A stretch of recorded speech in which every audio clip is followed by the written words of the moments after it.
বলে রাখা ভালো, আজকে দেবিদ্বারে হচ্ছে ৩৯ বক্স খেজুর আসছে। ৩৯ বক্স খেজুর। সরকার যে প্রতি বছর রমজান মাসে খেজুর পাঠায়, এটা কি আগে জানতেন? এই প্রশ্নটি এখন ঘুরছে সামাজিক যোগাযোগ মাধ্যমে। কেউ বলছেন হ্যাঁ জানতাম, আবার অনেকেই বলছেন না, এমন কোনো তথ্য তারা আগে কখনো শোনেননি। সম্প্রতি একটি ভিডিও ঘিরে কুমিল্লার দেবিদ্বার সহ সামাজিক যোগাযোগ মাধ্যমে তৈরি হয়েছে ব্যাপক আলোচনা, কৌতূহল এবং নানা প্রশ্ন। ভিডিওটিতে কথা বলতে দেখা যায় তরুণ রাজনৈতিক ব্যক্তিত্ব হাসনাত আবদুল্লাহকে। তিনি একটি লাইভ ভিডিওতে দাবি করেন রমজান মাসে সাধারণ মানুষের জন্য খেজুরের অনুদান আসে, কিন্তু এই বিষয়টি অনেক সময় সাধারণ মানুষের কাছে স্পষ্টভাবে জানানো হয় না।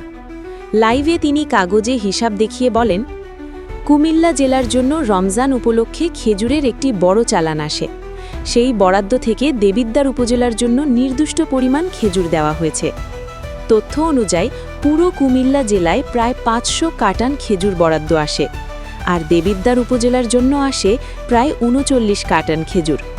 এই খেজুরগুলো মূলত আন্তর্জাতিক মানবিক সহায়তার অংশ হিসাবে আসে সৌদি আরবের মানবিক সংস্থা king Salman humanitarian aid and relief centre থেকে। প্রতি বছর রমজান মাসে বিশ্বের বিভিন্ন মুসলিম দেশের দরিদ্র মানুষের জন্য তারা খাদ্য সহায়তা পাঠিয়ে থাকে।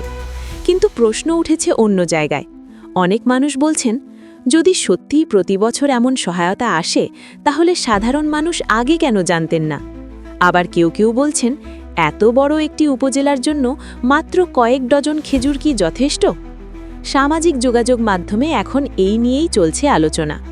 কেউ বলছেন জনগণের জন্য আসা সহায়তার হিসাব প্রকাশ করা উচিত, আবার কেউ বলছেন এই ধরনের সহায়তা সাধারণত নির্দিষ্ট তালিকাভুক্ত দরিদ্র পরিবারের মধ্যে বিতরণ করা হয়, তাই সবাই এটি পায় না। তবে একটি বিষয় পরিষ্কার, ভিডিওটি প্রকাশ হওয়ার পর দেবিদ্বার এলাকায় ব্যাপক আলোচনা শুরু হয়েছে। অনেকেই বলছেন বিষয়টি সামনে আসার ফলে এখন মানুষ জানতে পারছে রমজান উপলক্ষে কী ধরনের সহায়তা আসে এবং কিভাবে তা বিতরণ করা হয়।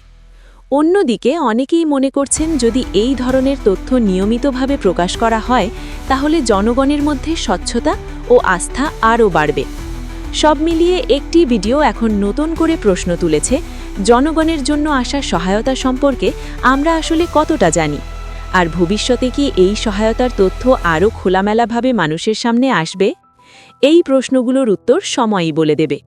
তবে আপাতত একটি বিষয় নিশ্চিত, দেবিদ্বারের মানুষ এখন এই আলোচনার কেন্দ্রবিন্দুতে।